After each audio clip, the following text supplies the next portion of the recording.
Obutabo bw'olulimi Oluganda. Twebaza nnyo mikwano olusiganga mu kyatugoberera ebbanga lino lyonna mu katabo kaffe kano akazinunula omunaku. Ekitundu kyaffe kino kye ky'e11 ng'omutwe gugamba nti nfuuka mukwano gwa Muyode. Atandika bw'ate. Ebbanga nga liiseewo ttono, emmeeme yange n'esigala kulengera bulengezi ebyo ebyandiko mu maaso g'omwami Pyatissololo ne ku nnyanja, era ne ntandika okusanyuka n'okukola emirimu gyange. Omuvubuka omu n'atuyigiriza okukola emitego egy'engeri ezitali zimu, ng'egy'emmiriiti, egy'emmanduso, egy'obukunizo, egy'amakanda era n'emisimbattaka, nga tutaddeeko bigwe bitonotono gye twasasira ensiko eyali etulinaanye ne tukamala. Emirundi mingi gyatuwonyanga nnyo ku maluma. Olwali olwo twali tugenda tulambula emitego gyaffe ku ggogolo ne tulengera omuntu ku katunnumba mu nnimiro ne tugenda okulaba ky'akola. Bwe twamusemberera ne ndaba nga ye musajja eyampolereza eri omwami. Yali yeebakidde ebiro bingi ddala, nga mukadde bukuku naye ng'akyesobola.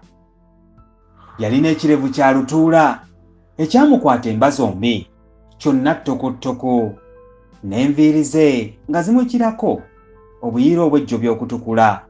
Amaaso gonna gaali gajjudde enkanyanya era ng'agudde n'embugubugu, ate ng'alabika ng'amaaso ge gayimbaddemu. Yali asomba ntungo eyalimibwanga ku nkalagye y'akawaala ako ng'agiteeka ku lukaŋŋanga.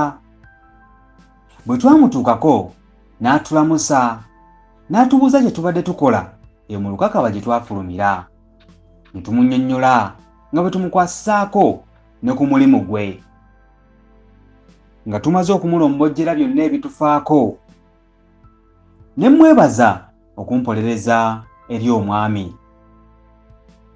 N'ayisa omukono mu maaso obukiikakiika ng'asala entuuyo, n'antunuulira enkakaba, n'assa ekikko we, n'afuuwa ekiwa ng'akizza munda, era n'anneetondera nga bwe yali anneerabidde. N'atugamba nti, "Baana bange mutuule mbabuulire." N'atuula nga bw'akekejjana, anti n'okuddiŋŋana erinnya lye nti, "Muyodi, Muyodi, Muyodi, Muyodi oli." Nga tumaze okutuula n'atunyumiza ebifa ku mwami oyo Pyatissololo, naye nga byonna bitiisa. Yatubuulira nti omwami oyo muwalanye nnyo, ti bwakuwalana oba tonnafa taweera, era nti takoma ku ggwe wekka, naye nti n'ab'omu maka bonna abazza mu kkowe lye limu, nti ate waliwo olugambo olutandise okuyitaayita ti muwala we Mirembe akwagala, so nga ate omuwala oyo abavubuka be yaakassa si batono abawambibwa amaaso ge. Omwami yalina gw'amwagaliza, naye kale ebyo tubimma amazzi bisirike. Nze ne mutegeeza n'omuwala oyo nga bwe nali siyogerangako naye yadde okumulabako, naye n'abinsazaamu ng'anyeenya n'omutwe nga bw'agamba nti, "Weewaawo oyinza obutamumanya, naye anti olugambo muliro, gwokya n'atagukomye, ate kazitagukoleera mu ssobi ekkalu. Kitwala ebbanga nga tegunnazikira.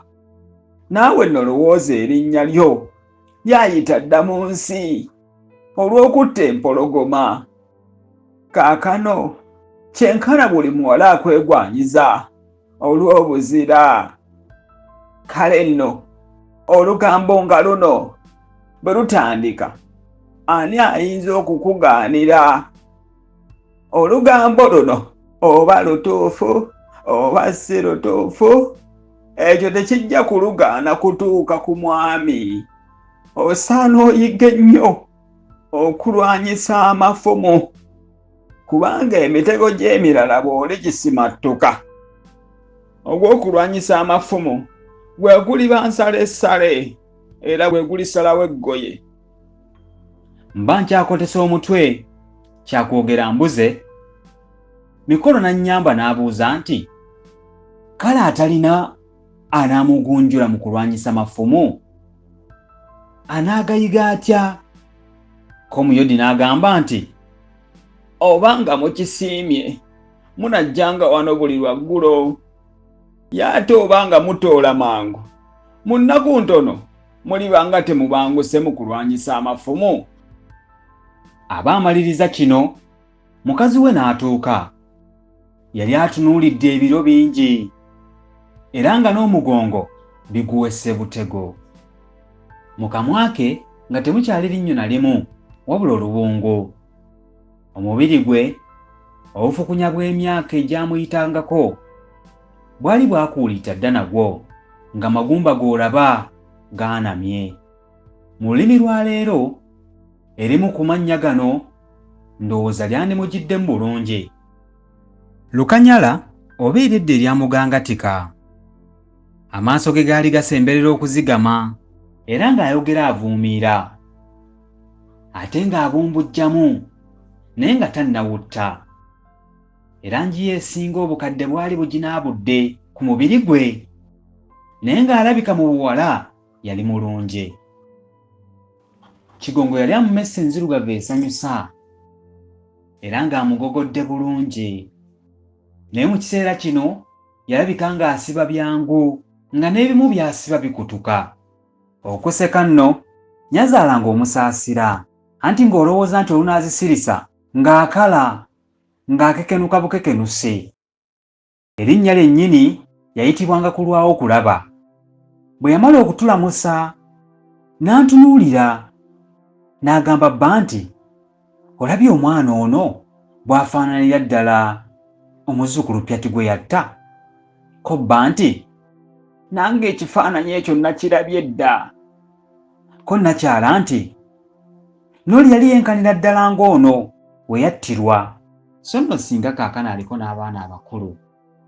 Nagenda okulaba ng'ebiyengeyenge bimuyunguka ne nsolika amaaso gange. Nagenda okugabbula nga ndaba asangula amaziga mu maaso. Oluvannyuma n'asitukawo n'agenda. Naffe ne tugenda ne Muyodi eka. Omanyi yatuwaliriza tutuukeko mu maka ge nga tetunnaddayo waffe tugalabire ddala. Akayumba ke kaali katono naye nga kayonjo. Bwe twatuuka awo ate n'atwaniriza buggya n'atulamusa. Bwe yamala okutwaniriza n'atulaga amafumu n'engabo bye yanyaga mu ntabaalo n'ebirala ebyamuweebwanga abantu abakulu. Ebyo bye byatukkusa okutegeera nti mu biseera bye yali musajja mulwanyi nga muzira kkungwa. Twali tusiibula mukyala nnyinimu n'ategeeza ng'emmere bw'eyidde, era nnyinimu n'atusaba tumale okuwooma nabo.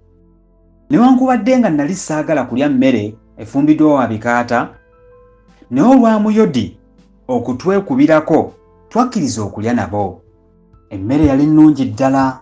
Omukyala ye yaliira ntula ezaali zimyuse nga ziriko n'amalule era n'enswa ezaali zigayeggayeemu. Yali ayagala okukolezaayo Muyodi ekigaaga, ye n'agaana, naye ku lwawo yalabika ng'awoomeddwa nnyo. Ffe twaliira bbugga nga mulimu n'ennyaga. Bwe twamala okulya ne batuwaayo mu muvangata gw'obutiko n'olubatu lw'enswa tutwalireko abeeka, ne tuddayo nga tusanyuse. Bwe twatuuka eka twasanga nnyinimu yeekabye n'atubuuza nti mubadde mulegukidde wa? Twalaba atandise okutemereza n'okwenyinyimbwa n'emimwa nga gimutoobera. Ne tumanya ng'asunguwadde nga tumwamuka. Twali twamunnyonnyola oluvannyuma ng'ettumbiizi lisse. Mwebale kuwuliriza kitundu kyaffe kino eky'ekkumin'ekimu. Tusisinkana ate mu kitundu eky'ekkumin'ebibiri ekigamba nti nsisinkana birungi tebikka mirembe. Oh, please like and subscribe. Yay!